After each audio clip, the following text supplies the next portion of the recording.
Magandang umaga mga idol, nandito na naman tayo, magdo-DoorDash delivery boy na naman tayo.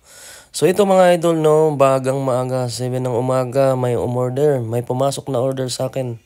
McDonald at tara kukunin na natin at nandito na nga ako sa McDonald. So nakuha ko na yung product mga idol kaya picturean ko na. So yan, palabas na ako. Pagkatapos picturean, pupunta na tayo sa bahay ng nag-order nito. So tara, susundan na natin yung Google Map kasi hindi pa natin kabisado lahat ng lugar dito mga idol. So confirm order, tapos yan ang address 90 Country Road. Tara, ihahatid na natin to mga idol. So ganito talaga ang buhay pala. First time ko magaganito mga idol. Sa Pinas, nag-order lang tayo. Minsan sumasakay sa mga Grab delivery. So nakaka-enjoy din, parang hindi ka lang nagtatrabaho, parang nag-ikot-ikot ka lang. Good morning mga idol. So maagang-maaga mga idol no.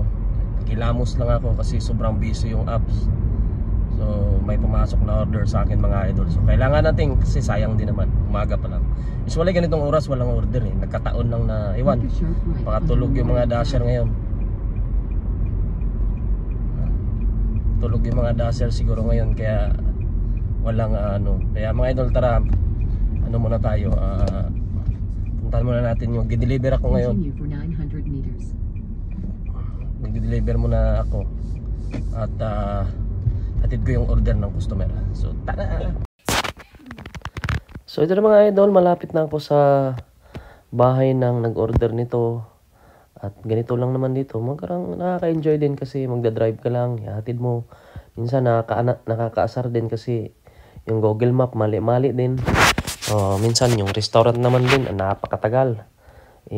Alam niyo dito mga idol, pag delivery yan, may mga ratings yan, may mga stars yan. Kaya kailangan natin ng 5 star lagi para naman maganda yung katayuan natin sa application mga idol no. So andito na, malapit na, liliko na ako. Itong customer na to mga idol, halos araw-araw to nag-order tuwing umaga. So ako din natatapat lagi na ako yung nagda-drive, ako yung naghahatid. Kaya siguro okay na. So nandito na mga idol, nakalagay dito, leave it at the door lang, iniiwan lang sa pinto nila. So ganito lang dito sa Canada. Iniiwan lang sa pinto, wala naman mga aso at pusa dito katulad sa Pilipinas na hindi mo po pwedeng iiwan. So confirm natin yung order, picturean mo siya para katunayan, nalalagay mo doon sa kanyang pintuan. So pagkatapos niyan, pasok na agad yung yung bayad. So hindi naman masyadong malaking bayad to. Kinuha lang natin kasi buhay na mano, $5. So pwede na yan. $5, buhay na mano lang naman yan unang order. So yun na mga idol, tapos na. At tara, uuwi na tayo. Ayan, pinakita ko lang ulit yung order nasa pintuan niya at nakain niya na yan. So lalabas na tayo. Ito na, yung sasakyan natin. Kakahugas ko lang kahapon, umulan ngayon. So wala, nadumihan lang din ulit. Kaya ganito ang buhay ng isang food delivery driver sa Canada. So sa lugar namin, okay naman kasi wala masyadong traffic.